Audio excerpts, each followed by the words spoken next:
Liberals seem to be ghosting conservative family members this holiday season over their politics, and one man has had enough of it. Cue Bill Maher. A new rule, Happy Thanksgiving. I can't believe that even that now is a political issue. It is a real shame what's happened to this holiday, which used to be all about the good F's, food, friends, family, football, fun. And now it's you. You're not even invited because you voted for the wrong person. I'm so tired of liberals ghosting half this country. Whoever's doing it, it's got to stop. I wasn't sure if you said Q or cute, but I'm going to go with Q.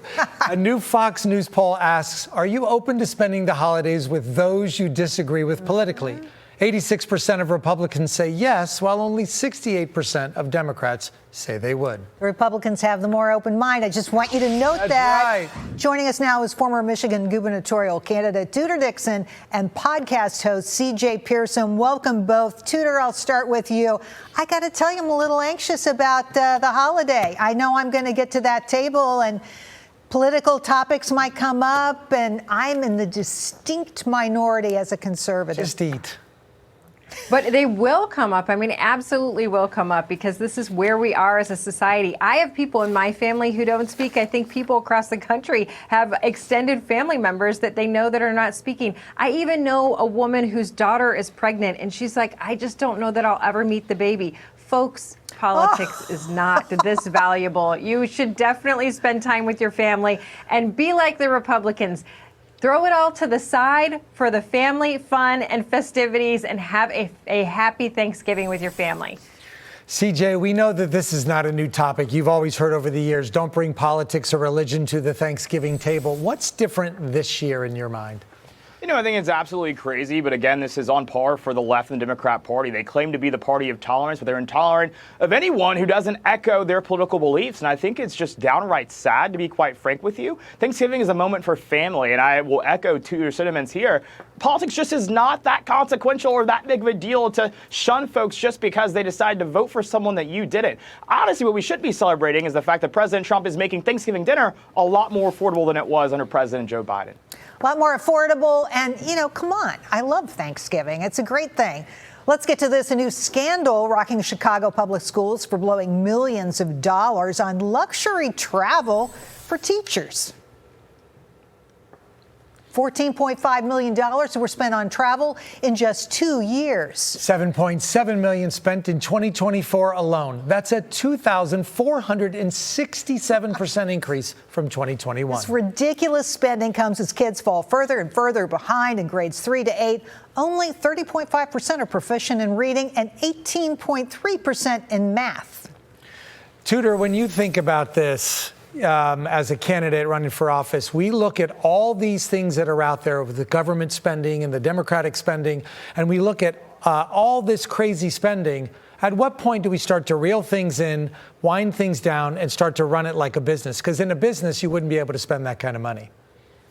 Well, I think, first of all, you have to look at it. And that, so when you started this segment, you said this is new, but honestly, it's not new. This is something that has been going on with school districts across this country for years. I mean, I know somebody that in 2012 was doing this research, and these kinds of lavish trips were happening then. We have turned our back when once we send the money to the school system, we don't look at how it's being spent. That has to stop. I mean, when we had Elon Musk go into the government and say, I'm going to start taking a harder look at these things, it's something we really need to do on a state level as well, because these are dollars that are meant to educate our children.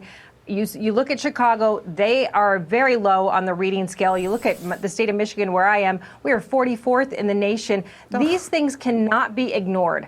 CJ, you know, I look at this and the spending is outrageous.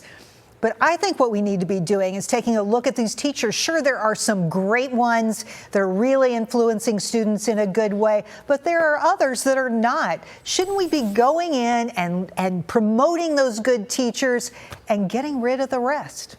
No, you're exactly right. And this is what happens, though, when education becomes more about indoctrination and not actual education. We have folks learning their LGBTs before they learn their ABCs. And I don't think that makes much sense at all in any way whatsoever. But to echo Tudor's sentiment there, we can't just doge the federal government. We need to doge every single level of government. This waste, fraud, and abuse exists at every single level. And our children are now paying the cost for it. And it's a damn shame. And I got to tell you, as someone who is a person of color, when I read stats like this is disproportionately affecting black and brown students at the hands of progressive policies. Let us not forget that part of that. And so, no, this is absolutely unsurprising, but still downright disgusting.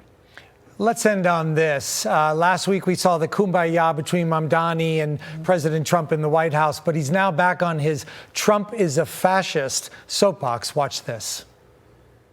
Do you think that President Trump is a fascist? And after President Trump said that, I said yes. And so you do? And that's something that I've said in the past. I say it today. You've also said in the past that President Trump has engaged in a, quote, attack on our democracy. You've called him a despot.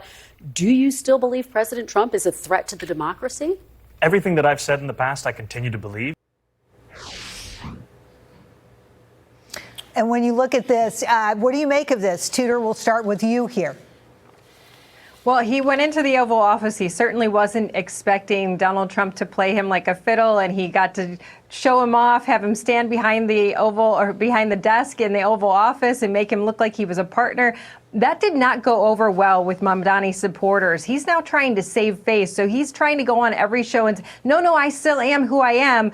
But he can't get past what he did last week. And I think it's going to hurt him politically. He just went down a few notches when it looks like who's going to run the Democrat Party. Maybe it's not going to be the Democrat Socialists because he got schooled by Donald Trump. CJ, we have just a quick second. Give us your take.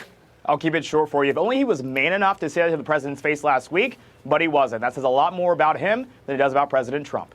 Well, lots we could talk about on this topic, and I have to tell you, it's been a pleasure being here with you. As well, Jerry. Tudor Dixon, CJ Pearson, thank you so much for being with us. That does it for us tonight. Have a great evening. Take care.